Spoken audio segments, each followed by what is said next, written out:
Judicial Service petitions government to reconsider relocating its training school and residence for some of its judges over the construction of the National Cathedral. Industrial and Commercial Workers Union ICU directs dismissed and aggrieved workers of defunct Beige Bank to seek redress at the Labour Commission. Also ahead this evening, President Akufo-Addo urges Nigeria to sign up to the Continental Free Trade Area Agreement. In business, freight forwarders divided over implementation of cargo tracking note system. And on the international front this evening, a judge in Uganda grants bail to popular musician turned politician Bobby Wine and 32 opposition politicians. Stay with us here throughout the bulletin on News 360. We'll bring the details of these stories and much more news. As always, the bulletin is streaming live all across the world on 3news.com and TV3 Ghana on Facebook. You could also watch us on DSTV channel 279. In our very first story this evening, the announcement of the proposed site for the National Cathedral has reignited the debate about the relevance of such an edifice and its cost implications for a state with several unfulfilled policies. The Judicial Service, which has its training school and residence for some of its judges, has petitioned government to reconsider the decision to relocate them after being served quit orders. Wendy Laye was at the proposed site and reports. Here at the Scholarship Secretariat, and this is one of the buildings that will be demolished to pave way for the construction of the National Cathedral. President Akufo-Addo on March 6, 2017 cut sword for the construction of the National Cathedral. While some Ghanaians have raised concerns about this, others are in favor of the construction of the National Cathedral. The proposed site currently houses the Passport Office, the Judicial Training Institute, residence of some judges, and the Scholarship Secretariat. The cathedral, when completed, would add up to the number of high-profile and essential state edifices in the area, which already houses the State House, Parliament, the Accra International Conference Centre, the Sports Stadium. Quit notices served occupants hasn't gone down well with some residents who have petitioned the President to reconsider the location for the 5,000-seater cathedral. Others have reawakened the debate on national priority and the cost to the state in terms of the value of the land in the prime area. Though I'm a Muslim, a program can send me there. So I am all out for it. But they shouldn't use it as a political gimmick or something, because it's there to serve, whether you being a Muslim, a Christian, an MPP, an NDC, a CPP, is there to serve everybody. I would choose that, leave these people here, move the cathedral somewhere outside town small, maybe near, you can look for a place at Pram Pram area or Sawam area, put it there, right? It doesn't necessarily have to be in the city. I'm for it, but where it's going to be situated, that's where I had a problem with. You know, it has to be on a different place so that people will get, that place will be developed and other places too will be developed through the new cathedral that is situated maybe around Dodowa area or near Afenya or somewhere. That will also spring up new residential listings through that. But where they are going to do it, I'm not for it at that place, but I'm for it at another place. But spokesperson for government in charge of infrastructure, Richard Asante, says government has found alternative bungalows for the judges in anticipation of 21 new houses that will come at no cost to government. He explained the only cost that government is bearing is that of the land, and that at no point is government putting taxpayers' money to the building of the cathedral. Government is not doing anything untoward as far as this whole arrangement is concerned. What government is doing is that government is not committing a penny or a cedi towards the construction of this cathedral. What government is doing is that government is facilitating, government is providing leadership in terms of this whole enterprise. Government is giving a land as its equity, and a 30-member trustee that was put together on the 16th of March 2017 by His Excellency the President, comprising the Christian leadership in this country.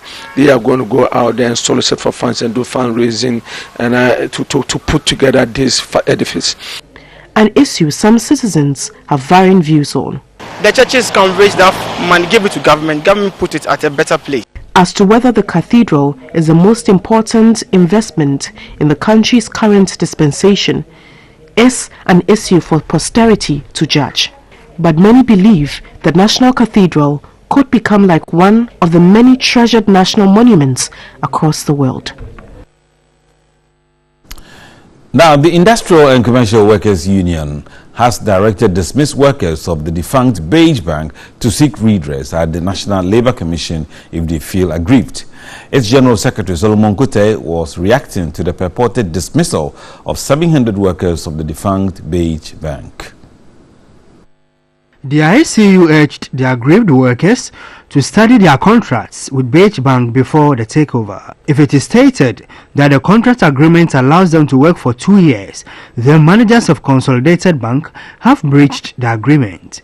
If in that letter you have said that if I don't need you anymore, I give you 1 month notice, or I don't need you anymore, I give you this period of notice, and you also consented and signed, okay, and they come by that and they apply that on you, it will be difficult for you to go back to Labour Commission or to any other place to say that I have not been fairly treated. That is why condition of service to every employee must be taken seriously. You must know the conditions under which you are entering the job and the conditions under which you can bar out of the job. The 700 workers who have been laid off are not part of those on a 60-day probation by the Consolidated Bank.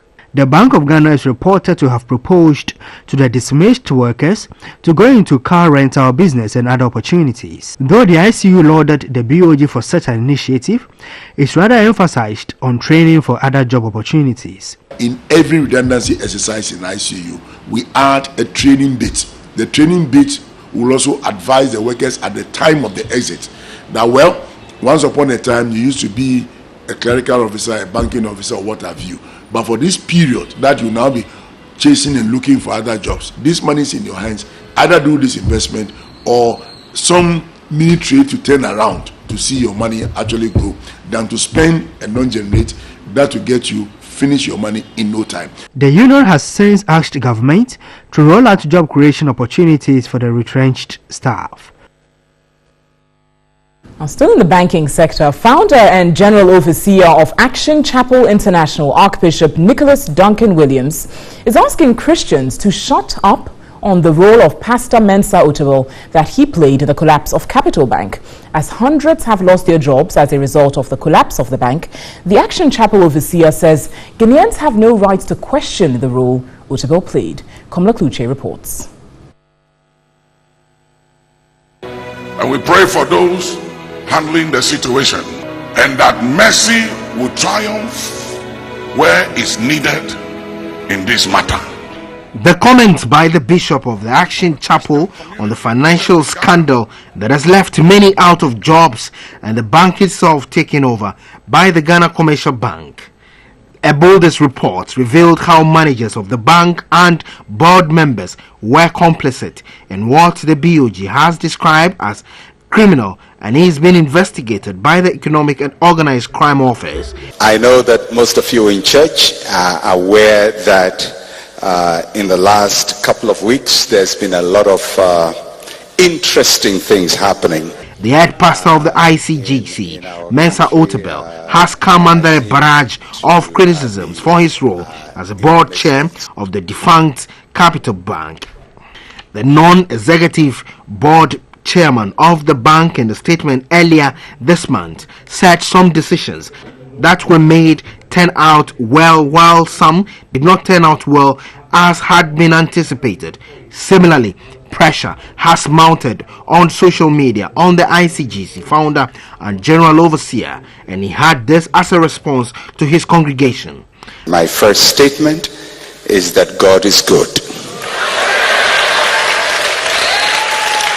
My second statement is that God is good. And my third statement is that God is good. But the Archbishop is not enthused about comments on the saga. The Bible says, judge not that you may not be judged. So shut your mouth. Stop talking about things you don't understand. In his opinion, I heard about the situation with Dr. Mensa Otabil. I want to caution every Christian, shut your mouth. Komla Kluche, TV3 News, Accra. And let God's glory and anointing fill this house. Now, the Electoral Commission is yet to provide the cost in creating the 6 new regions. Deputy Minister for Regional Reorganization, Martin J. Kosa, made this known on Sunrise on 3FM. The Electoral Commission has set December 27 for the referendum on the creation of 6 new regions, namely Bono East, Ahafo, Western North, and Oti. The rest are Northeast and Savannah. 47 new districts will be created out of the new regions. The Deputy Minister of Regional Reorganization, Martin J. Kosa, on 3FM's morning show, Sunrise, said the cost for the creation of the additional regions is not known since the commissioners of the Electoral Commission just took office. The cost we can know if we do an aggregate. That's what I'm saying, that the Electoral Commission is the mother organization doing this exercise. But have you done the aggregates now? The EC is supposed to furnish a country with that. The EC has not furnished the country. They will furnish us with that. The EC took office barely 3 weeks ago. So the point is that as we speak, we don't have those figures. You can have it. It is wrong to say we don't, because you just have to do a little collation of what role EC is going to do. So that collation hasn't been done. It hasn't been done by the Electoral Commission who has. So the cost is unknown for now. It's unknown. I cannot provide that for you now. But then it goes to buttress the point that it's unknown to the extent that all the figures being bandied around are not true. The 932 million. It's all not true. And so people should stop it. Some chiefs and opinion leaders, particularly in the Volta region, have petitioned the president against the decision. A demonstration by the coalition of Volta youth groups called for a halt to the process, but rather a revamp of regions. I beg to differ that the cost of paying 2 people as a minister and deputy is why the region proposed with all the accompanying developments should not happen. Is that a fair assessment to make? I think we are oversimplifying this matter. If we were to adopt those people's claim, and that let's go and revamp or retool the districts, it's going to accrue in equally higher numbers of employment. The creation of new regions was a major campaign promise of both the National Democratic Congress and the New Patriotic Party.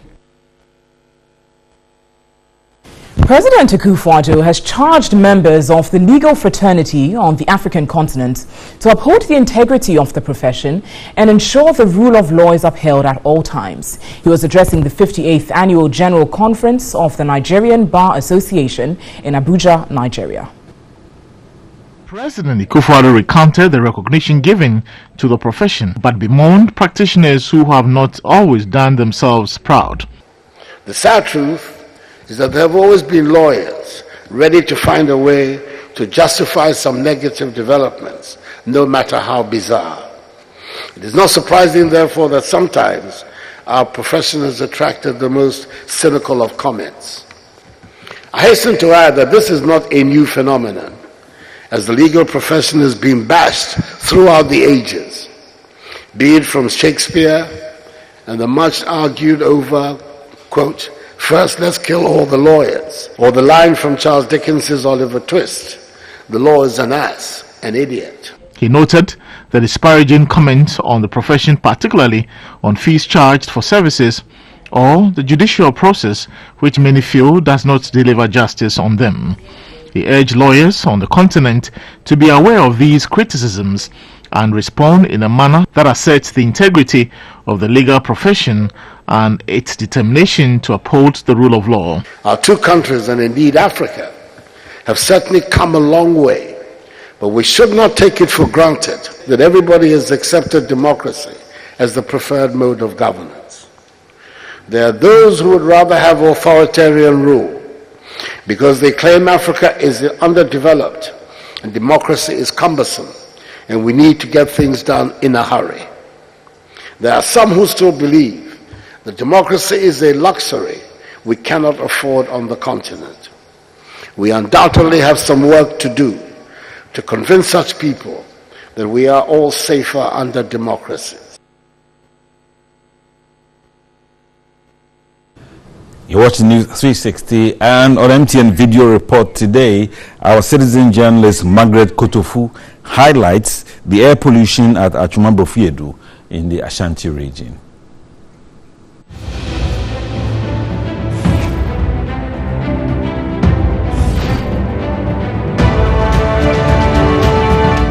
This is the refuse dumping place of Achuma-Brofiedu off Obuasi Road.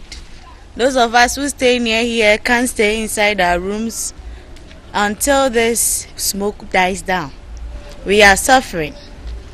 I don't know what they use the money they collect for the refuse dumping for. There are houses near here. This house is uncompleted, but the house behind us is very completed. People can't stay here. Babies are here. And the children are all standing outside because we are afraid to be inside our rooms. We may get our houses burnt. From Achuma-Brofiedu off Obuasi Road, a citizen journalist.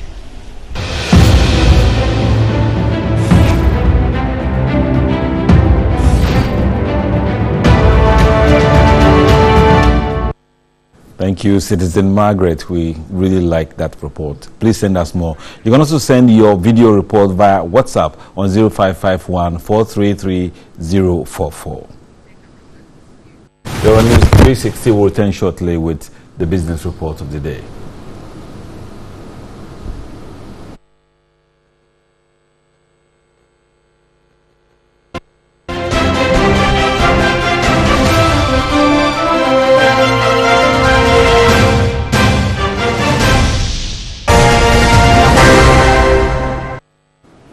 You're still watching News 360. Good evening to you, and thanks for staying with us. Time for business with me, Nanekuya Mensah Brampan. Looking at developments from the world of business, the Ghana Institute of Freight Forwarders Association has begun a strike in protest against the implementation of the cargo tracking notes, that is the CTN system. Now, the three-day protest is to force government to suspend the new system before its policy of complete compliance takes off on September 1. Per the policy of complete compliance, vessels will not load containers without CTN numbers at the port of loading. The CTN, which took effect July 1, was introduced by the government to track all imports to Ghana to reduce revenue losses associated with under-declaration of goods at the ports.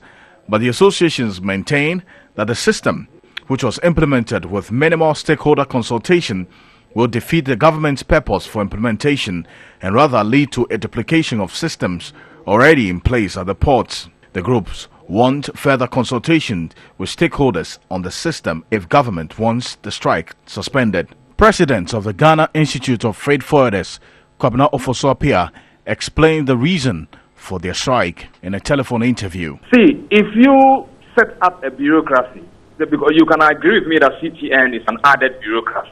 If it is not available, if there are downtimes, the shipper cannot just ship.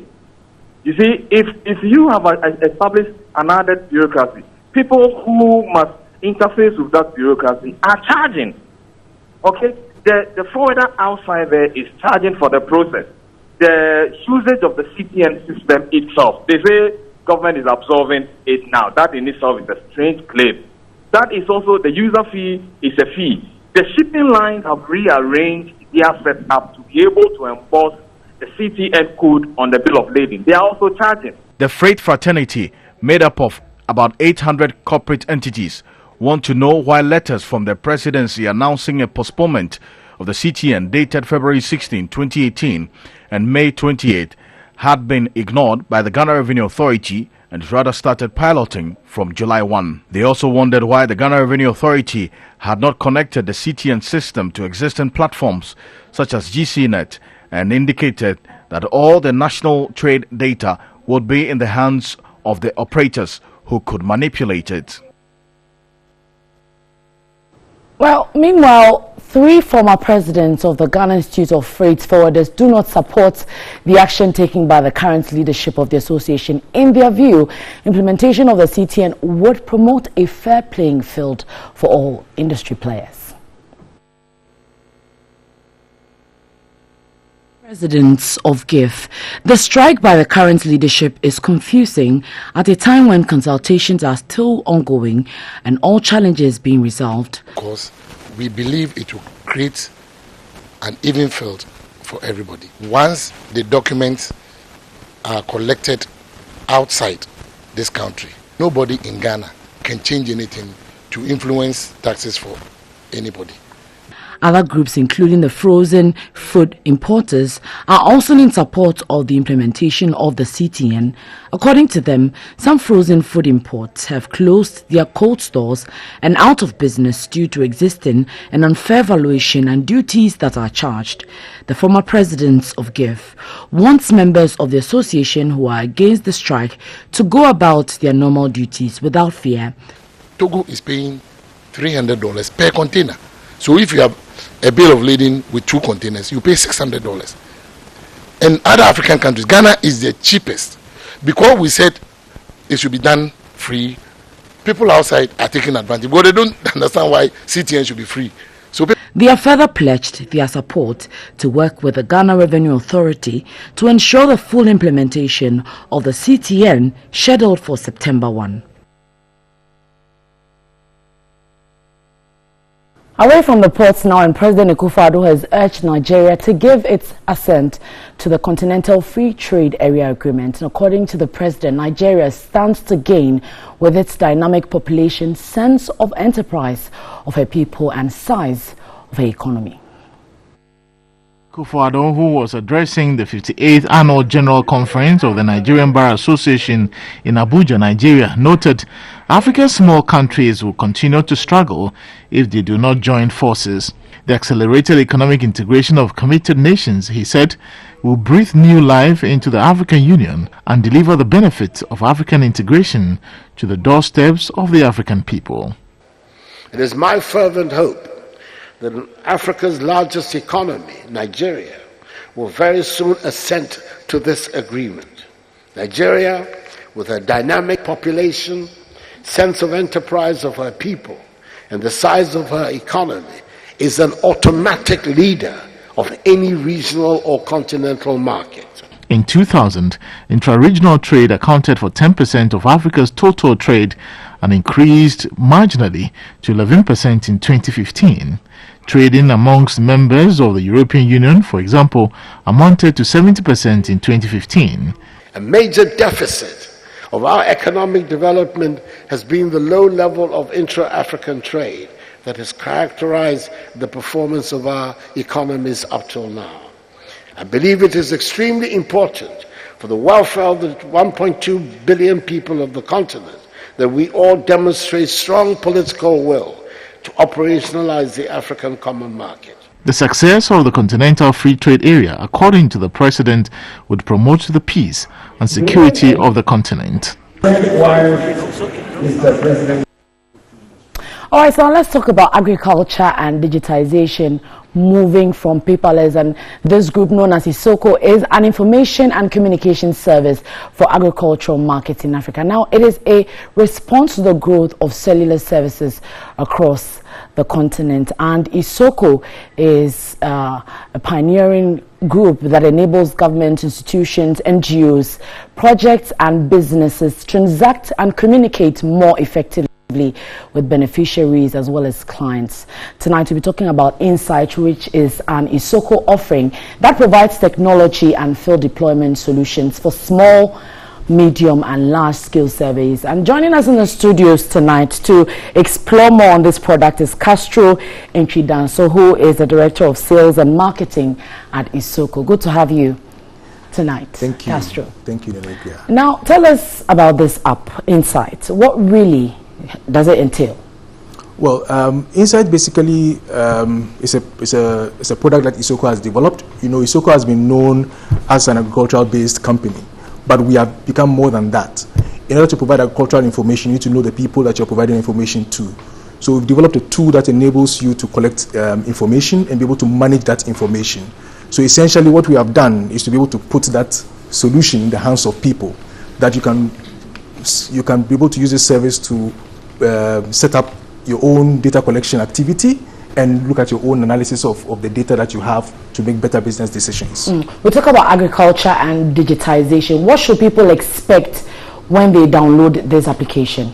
Well, you should expect an app that is easy to use, very simple, not complicated, because usually what people would have with a data collection app is that they are afraid it's too techy, and so they are unable to set up the questions themselves to go and do that data collection.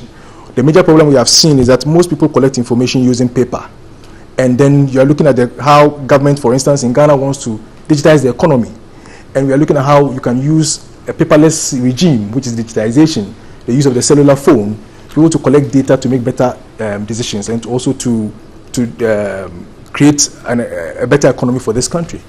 Before developing this app, what has been the impact?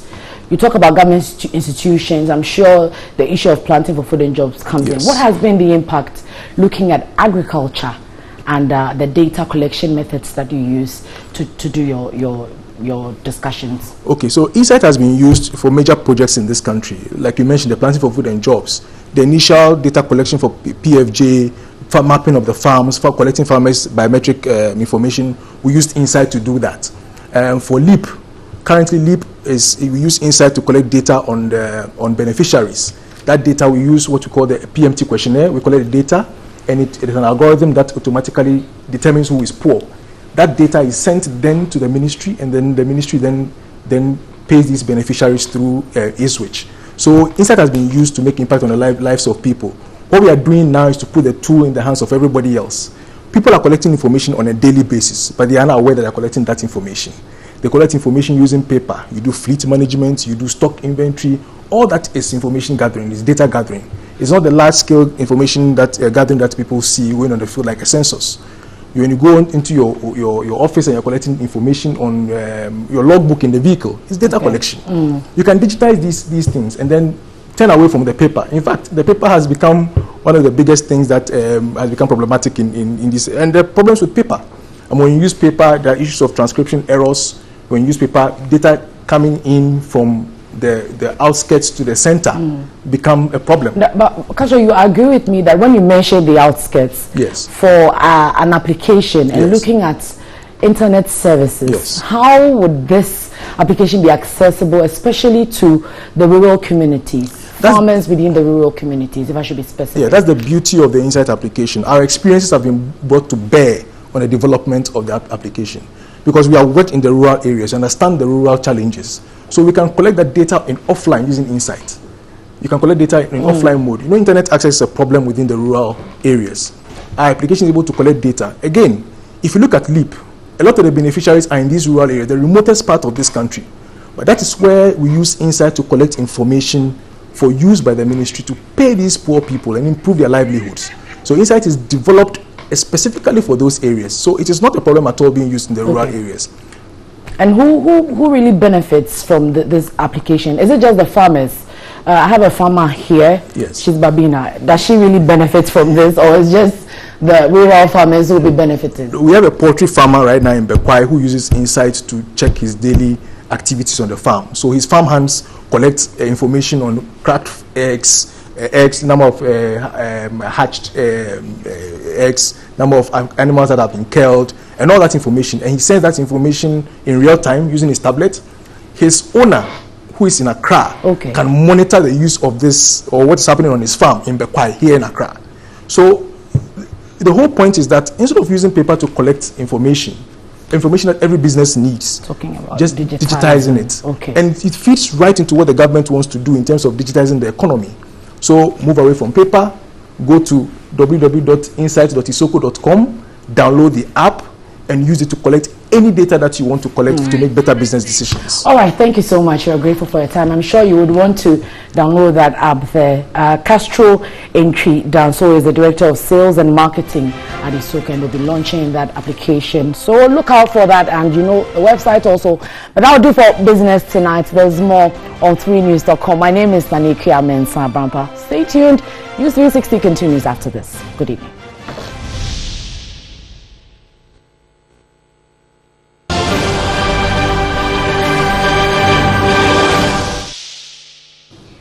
Welcome back to News 360. A look at some news on the international front now.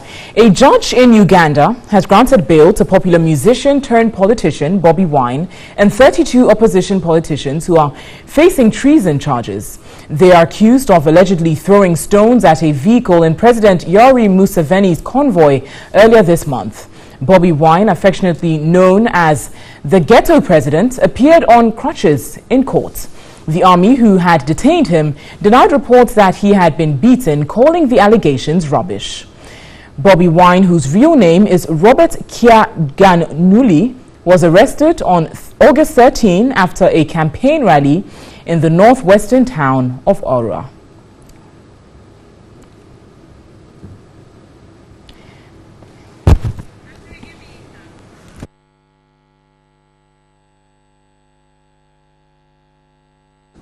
In our international news tonight, the U.S. and Mexico have reached common ground on key trade terms as pressure mounts to complete renegotiation of the North American Free Trade Agreement.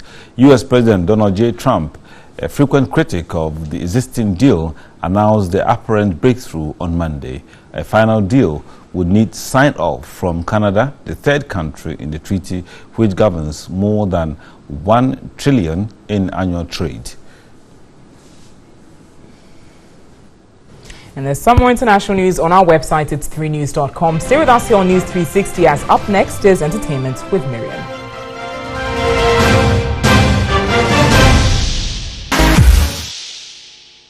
Hello there, it's a Monday. Let's do some entertainment news, starting with Talented Kids.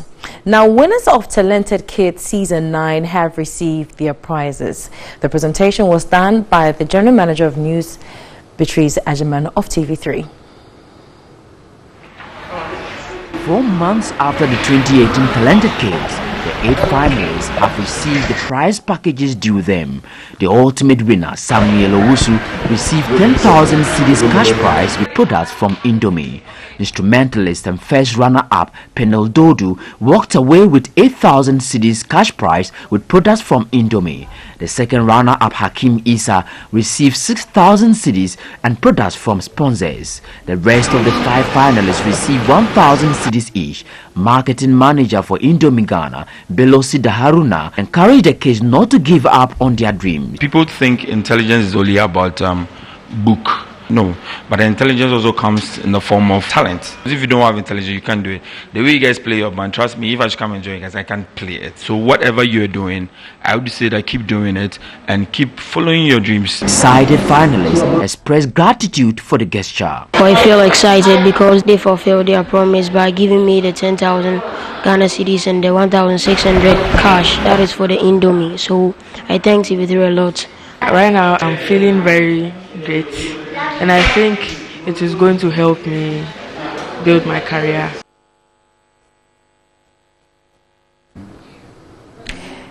It was nice seeing the former contestants again, but away from that, but staying with music.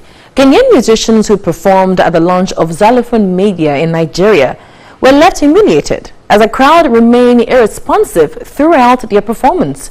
Pundits see the development as a wake-up call for Ghanaian musicians not to limit themselves only to Ghana when promoting their works.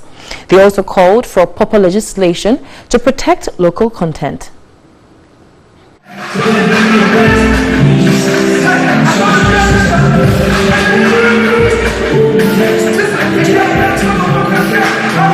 It was a low moment for the Ghanaian headliners as they endured the torture of an unshaken crowd that simply refused to be moved.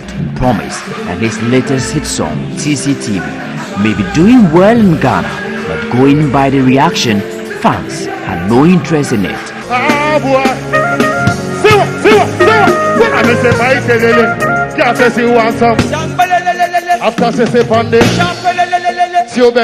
Ghana's music expert, Stoneboy, was equally snubbed. At some point, the uninterested crowd gazed elsewhere as the top musician sang with passion. Never know you and I will gonna be over.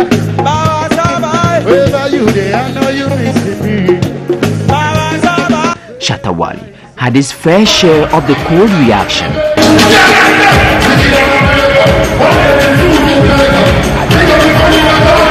But when Shatta Wale invited Nigeria's Burna Boy to perform the 2017 release Hosanna, the response grew.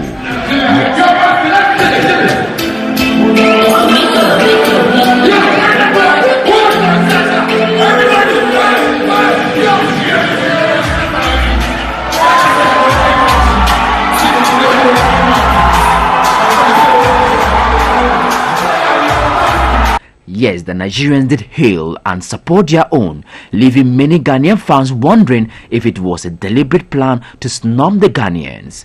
Was it that the Ghanaian performers simply failed to impress, or the audience did not know the songs performed? Industry pundits want Ghanaians asked to move beyond their comfort zone and invest in promoting their works in other markets.